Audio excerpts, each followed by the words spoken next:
यो, नमस्कार। मेरा नाम डॉक्टर विजय वर्मा है हरिद्वार में।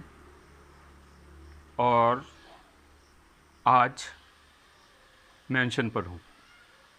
ये अनशन भारत में सैकड़ों स्थानों पर एक साथ चल रहा है, जिसमें जल पुरुष राजेंद्र सिंह, जल विरात्री, तरण भारत संघ, जेपी हेल्थ पैराडाइज और अन्य अनेक संस्थाओं के बहुत बड़े बड़े व्यक्ति शामिल हैं।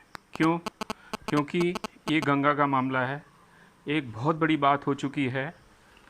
यूनाइटेड नेशन ने एक पत्र लिखा है।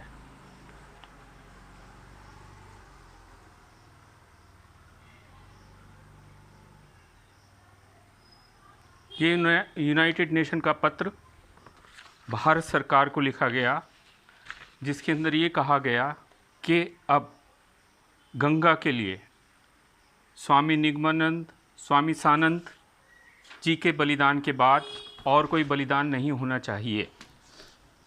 भारत सरकार ने अभी तक इस पत्र को कुछ संज्ञान में नहीं लिया है और आज स्वामी सानंद जी की मांगों को अक्षुण्ण रखते हुए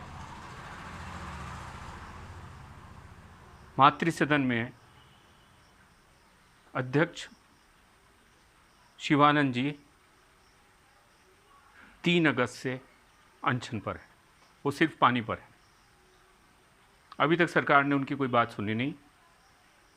कुछ दिन पूर्व में सानंद जी की मांगों को लेते हुए बड़े बड़े अनशन आत्मबोधानंद और पद्मावती जी ने किया।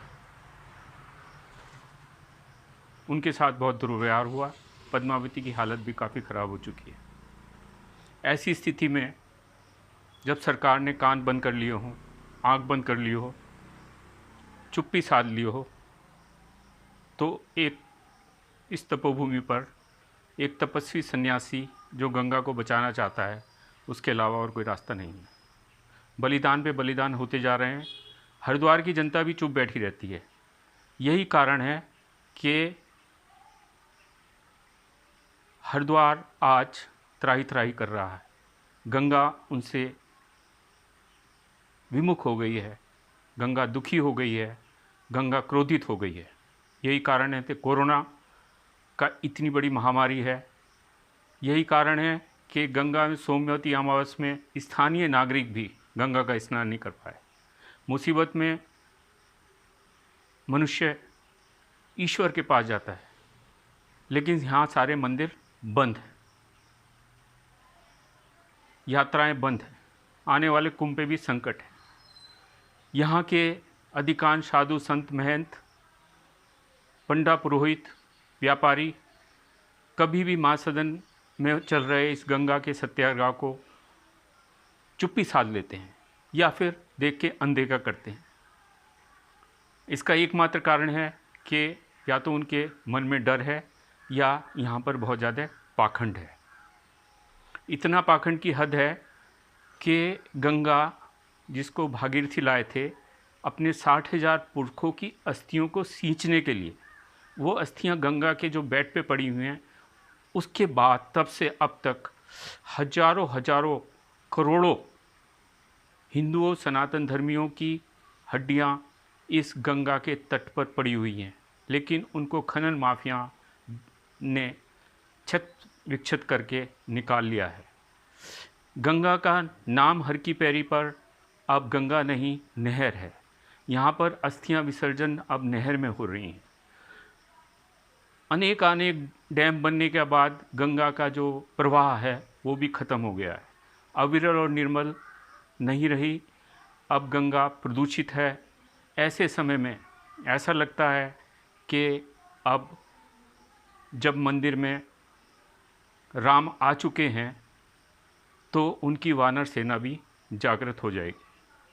हम उसी वानर सेना के एक छोटे से वानर हैं। आज पूरे देश में जगह जगह यह अनशन हो रहा है। ये क्रम में रहेगा और इसकी एक चेन बनती चली जाएगी। और आपको एक बात और याद दिला दूं कि सानंद जी को यहाँ से ज़बरदस्ती आश्रम से स्वस्थ हालत में उठाया गया था। उससे अगले दिन ही उनकी संदेश पात्र मृत्यु हो गई थी, जिसकी अभी भी जांच चल रही है, मुकदमा रिपोर्ट दर्ज करा दी गई है। परंतु जाने से पहले उनके साथ हमारे मंत्री जी डॉक्टर रमेश पोखरियाल के साथ मीटिंग हुई थी। उस मीटिंग में उन्होंने कहा था कि मैं राम के दरबार में जा रहा हूँ और वहाँ से सभी को सज़ा दिलवाऊँगा। और ये भी याद रखें कि स्वामी निगमानंद जी की जब हत्या हुई थी उस समय डॉक्टर रमेश पोखरियाल यहाँ के माननीय मुख्यमंत्री थे। तो ये सब घटनाक्रम होते हुए भी अब अगर हम लोग चुप बैठेंगे तो ये हमारे आने वाली पीढ़ियों के लिए बहुत ख़तरनाक होगा। जीवन और मृत्यु तो आती जाती रहती है। अभी कोरोना में इतने लोग मर गए, इतना डर बैठा हुआ है, हमारे युद्ध में हमारे जवान चले गए हैं और ऐसी ऐसी खबरें आ रही हैं, तो जहाँ देखो हत्या, बलात्कार, इस तरह की घटनाएं चल रही हैं जहाँ कानून नाम की चीज़ नहीं है। गंगा के साथ भी यही हो रहा है, उसका शरीर विकसित हो चुका है, उसके साथ बलात्कार हो रहा है, उसका जीवन का जो प्रवाह है वो बंद कर दिया गया है। इसलिए अब इस भारत में जो राक्षस तत्व हैं उसको राम की सेना हटाकर रहेगी। इसी के साथ ही मैं अपने शब्दों को विराम देता हूँ।